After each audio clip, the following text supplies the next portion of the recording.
நீங்க ஒரு நாள் மார்க்கெட்ல லாபம் பாக்குறீங்க, ஆனா அடுத்த நாள் அதே மார்க்கெட் உங்க லாபத்தோட சேர்த்து உங்க மனசையும் வந்து சேதப்படுத்திடுது. ஏன்? மார்க்கெட் உங்க எதிரி இல்லை நண்பா, அது உங்களுடைய டீச்சர். ஸோ அந்த டீச்சர் வந்து ட்ரேடிங் லைஃப்ல நிறைய பாடங்களை கற்றுக் கொடுக்கும். ஸோ இன்னைக்கு வந்து அதில் ஒரு பாடத்தை தான் நம்ம கிளியரா கற்றுக்க போறோம். அதுதான் ஆப்ஷன் ட்ரேடிங். ஸோ இது இன்னைக்கு இருக்கிற புது ஜெனரேஷன் கிட்ட இருக்கிற மோஸ்ட் பவர்ஃபுல் வெப்பன். அதை நீங்க சரியா பயன்படுத்தி முறையா கத்துக்கிட்டு பண்ணீங்க அப்படின்னா உங்களுக்கு வந்து ரிஸ்க் இல்லாம ரிவார்டு அதிகமாகவே கிடைக்கும். ஸோ நான் உங்கள் மகாதேவன், நீங்க பார்த்துக்கிட்டு இருக்குது மகா மார்க்கெட் இன்சைட் தமிழ். ஸோ இந்த சேனலுக்கு நீங்க புதுசாக இருந்தீங்கன்னா நம்ம சேனலை லைக் பண்ணுங்க மற்றும் சப்ஸ்கிரைப் பண்ணுங்க. வாங்க வீடியோக்குள்ள போகலாம். முதல்ல சிம்பிளா புரிஞ்சுக்கணும், மார்க்கெட்னா என்ன. ஒருத்தர் வாங்குறாரு, இன்னொருத்தர் விற்கிறாரு. இதுல வந்து மேல விலை போச்சு அப்படின்னா ப்ராஃபிட், அதே பிரைஸ் வந்து கீழே வந்துச்சுன்னா லாஸ். ஆனா ஆப்ஷன் மார்க்கெட்ல இது போல இல்லைங்க, வேற மாதிரி. நீங்க வாங்குறது பொருள் இல்லை, நீங்க வந்து ஒரு ரைட்ஸை வாங்குறீங்க. அந்த ரைட்ஸ் ஃபியூச்சர்ல யூஸ் பண்ணிக்கலாம் அல்லது விட்டுடலாம். அதனாலதான் ஆப்ஷன்னா ரைட்ஸ் பட் நாட் ஆப்ளிகேஷன் அப்படின்னு சொல்றாங்க. ஓகேங்களா? பொதுவாக பார்த்தீங்கன்னா ஆப்ஷன்ஸ் வந்து 2 டைப் இருக்கு.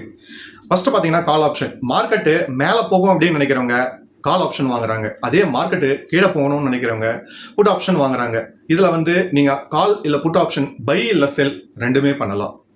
ஒவ்வொரு நாளும் ஆப்ஷன் விலை கொஞ்சம் கொஞ்சமா குறைஞ்சிட்டே போகும். இதை தான் வந்து டைம் டிகை, அதாவது தீட்டா டிகை அப்படின்னு சொல்றாங்க. எக்ஸ்பைரி நெருங்கும் போது பிரீமியம் இன்னுமே வேகமா குறையும். அதனால தான் buyer most of the time வந்து லாஸை சந்திக்கிறாங்க, செல்லர் வந்து அதுக்குண்டான பெனிஃபிட்டை எடுக்கிறாங்க.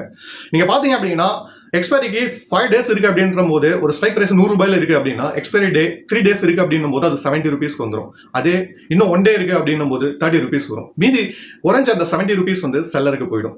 பை செய்யணும்னா நீங்க வாரத்துல எக்ஸ்பைரி ஸ்டார்ட் ஆகிற ஃபர்ஸ்ட் நாள்ல பை பண்ணணும். செல் பண்ணணும்னா எக்ஸ்பைரிக்கு முந்தின நாள் நீங்க செல் பண்ணணும். இது வந்து நார்மலான லாஜிக். ஓகேங்களா? அதுக்கப்புறம் பாத்தீங்கன்னா வாலட்டிலிட்டி அப்படின்னா மார்க்கெட் எவ்வளவு வேகமா மூவ் ஆகுது அப்படின்னு சொல்றத ஒரு மெஷர்மெண்ட் தான் நம்ம வாலட்டிலிட்டி அப்படின்னு சொல்றோம். இதை வந்து ஐவி அப்படின்னு சொல்லுவாங்க, எம்ப்ளாய்ட் வாலட்டிலிட்டி அப்படின்னு சொல்லுவாங்க. ஐவி அதிகமா இருந்தா பிரீமியம் வந்து உயரும், ஐவி குறைஞ்சா பிரீமியமும் குறையும். ஆர்பிஐ பாலிசி பட்ஜெட் மாதிரியான ஈவெண்ட்டுக்கு முன்னாடி வந்து ஐவி வந்து பெரிய மூவ் கொடுக்கும். ஏன் அப்படின்னா அதுல வந்து அன்சர்டனிட்டி இருக்கு. அதனால மார்க்கெட் வந்து வேகமா மூவ் ஆகிறதுக்கான சான்சஸ் இருக்கு. அதனால ஐவியும் வந்து இன்க்ரீஸ் ஆகும். நீங்க கால் இல்ல புட் ஆப்ஷன் வாங்கும் போது அதுக்கு முன்னாடி வந்து ஸ்ட்ரைக் பிரைஸை செலக்ட் பண்றது ரொம்பவே இம்பார்ட்டன்ட். அதாவது இந்த மணி அப்படின்னு சொல்லுவாங்க. இந்த மணி அப்படின்னா மார்க்கெட் வந்து சப்போஸ் 25,000 போயிட்டு இருக்கு அப்படின்னா 24,800 24,900 அப்படின்றது இந்த மணில வரும். ஓகேங்களா? சோ அடுத்த மணினா என்ன அப்படின்னா மார்க்கெட் எந்த ஸ்ட்ரைக் பிரைஸ்ல ட்ரேட் ஆயிட்டு இருக்கோ, ஐ மீன் இண்டெக்ஸ் வந்து 25,000 ட்ரேட் ஆயிட்டு இருக்குன்னா நீங்க 25,000 ஸ்ட்ரைக் பிரைஸ் வாங்கினா அது அடுத்த மணி அப்படின்னு சொல்லுவோம். So out of the money அப்படின்னு சொல்றது மார்க்கெட் 25,000 ட்ரேட் ஆயிட்டு இருக்குன்னா 26,000 26,200 அப்படின்றது வந்து out of the money, for out of the money அப்படின்னு சொல்லுவாங்க. இப்ப பிகினர்ஸ் பாத்தீங்கன்னா யூசுவலா வந்து அடுத்த மணில தான் மேக்ஸிமம் ட்ரேட் பண்ணணும். ஏன் அப்படின்னா இந்த மணில ட்ரேட் பண்ணும்போது அவங்களுக்கு வந்து பிரீமியம் ரொம்பவே காஸ்ட்லியா கிடைக்கும். அடுத்த மணில பண்ணும்போது உங்களுக்கு வந்து ரொம்பவே வந்து நார்மலான ஒரு பிரீமியம் கிடைக்கும். அவுட் ஆஃப் த மணி கிடைக்கும். ட்ரேட் பண்ணும்போது உங்களுக்கு சீப்பா கிடைக்கும், ஆனா உங்களுக்கு வந்து மூவ்மெண்ட் வந்து ரொம்ப குறைவா இருக்கும். அந்த அவுட் ஆஃப் த மணி தான் வந்து மோஸ்ட் ஆஃப் த செல்லர்ஸ் வந்து ப்ரிப்பேர் பண்றாங்க செல் பண்றதுக்கு. ஏன் அப்படின்னா அதுல வந்து டைம் வேல்யூ மூவ்மெண்டம் கம்மியா இருக்கும். டைம் வேல்யூ போக போக பிரீமியம் வந்து ஹெவியா மெல்ட் ஆகும். ஓகேங்களா? இதை புரிஞ்சுக்கிறது ரொம்பவே அவசியம் ஆப்ஷன் பையர்ஸ்க்கு.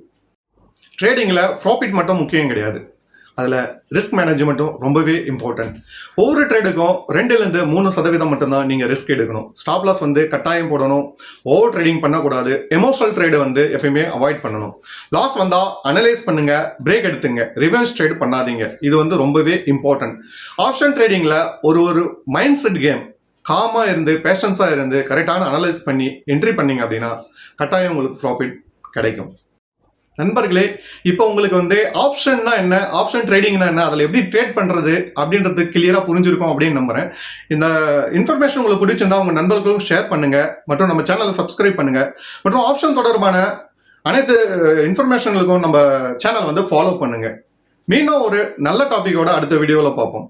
நன்றி நண்பர்களே.